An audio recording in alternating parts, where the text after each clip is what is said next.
Well, good morning, world. Good morning, world. This past week I've been away with work, and so I just got back, and spring has sprung. David was able to get a good bit of the yard mowed over the weekend, and so I'm getting to go outside and see the yard for the first time in a week, and I'm very excited to do that. Come with me. Turn your Oh, it looks so good. It's getting there. It's getting there. I know y'all can't see what I'm seeing because I see what it's gonna be, not what it is. But I've got some onions coming up, and all this right here is I'm gonna have the chicken tractor here, hanging out here, so I can try to catch some bugs moving back and forth. And the onions are the only thing I have out right here, but all this bed's about to be planted probably this weekend. I do have some blackberries right there. Can you see that little thing right there? Some blackberries. But everything else, I just need to get the weeds out and then plant. It's so ready to plant. It's so ready to go. Oh, let's take a look at Mr. Pettit over here.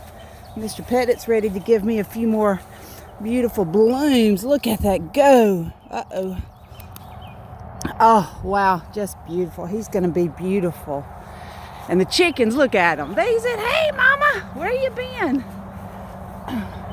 Let's see how my mushrooms are doing. Let's go over here and see how my mushrooms are doing. I'm not sure. We got a couple of, I may have gotten excited and put them out too early. I think I did. I don't see any. Well, that's something we can try again. That's the thing about gardening. You can always just get better and better. But my little basket saying good morning. Okay, now this is the junk pile, so y'all will get to see how that develops into something pretty. Well, hello, girls and boys. How are y'all doing this morning? Hello. How are y'all? Hey, good lookings. Hey, how are y'all doing? Huh? Huh? Ooh, I need to get out here and clean. Oh, we had some rain. We've had about 4 inches of rain. And I don't know if you can tell, but this is all standing water. And this is one thing that we're working on. One reason we're clearing this out is, as of right now, the plan is to, because we're going to have water. The people that have lived around here forever have said this is, I call it a swamp.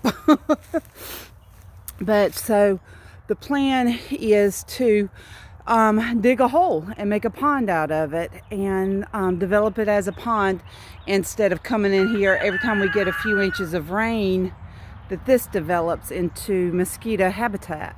Instead, I want to have something that holds water, that we can put some fish in and some other things that will eat any mosquitoes, that we can keep, and grow some plants that will be beneficial, that like, wet feet. Elderberry's one of them. We're so excited. We've got an elderberry patch growing. God has provided us with plants already here on site, and so we will be developing those and offering those up for sale. I hope to freeze dry them one day, but I'm sure we'll start off just put them in the freezer instead of, well, see, here's some right, not even, they just popped up. They're way far away from where the rest of the patch is, but we'll just be able to transplant those and have a nice crop this fall. So yeah, there's some. They're just popping up all over the place. I think they're getting some sun this year, and so the root system is everywhere. So we have evidently we're going to be elderberry farm. So we're going to work on that and see how that goes. Just checking all this growth out underneath here. I would like to know, there are trees that just fascinate me. I mean, just creation fascinates me, period. It's going to cover itself. So if we are not there taking care of it, it's going to take care of itself. And and the way it takes care of itself. I don't care, you know, people, I've said before, people say, oh, let nature go back to itself.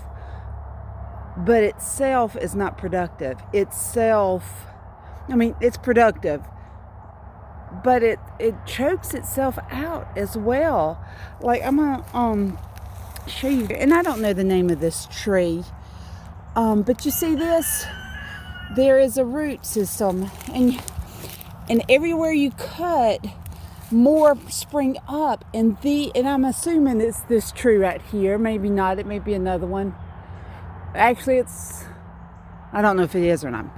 But this tree is, oh, it's aggravating. Not only does it propagate and you trip over it, and I'm on an ankle break is coming someday soon, I'm sure.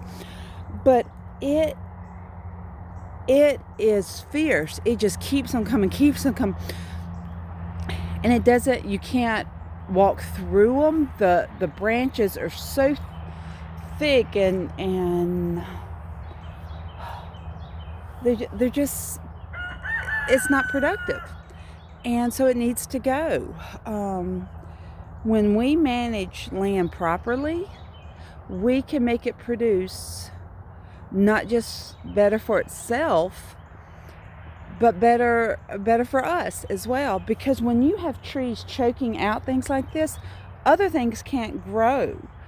You can't even get, I mean, you might get some life in here as far as, you know, animals, bugs, and such, but it is so thick that it's only for the little bitty small ones. And so our job is to take care of the land. That's just one of the reasons we're here. God gave us this as a gift to us to enjoy its beauty, and to take care of it. And I've got a rooster that keeps talking to me that evidently he's talking to the rooster, another rooster. It's about a mile away from us, and they talk back and forth all the time. Anyway, I've got to get to work, but I had to step outside and see things greening up and flowering. Even things that I want to go away are flowering, but they're beautiful. I mean, they really are beautiful. But I look forward to sharing with y'all soon. I would love to know what you are interested in. How are you creating beauty in your life? How are you taking something that's irritating, like this tree that just, it wants to cover this earth and cover the ground so much, but it needs to go. So tell me what in your life needs to go. Okay? Y'all have a great day. Bye-bye.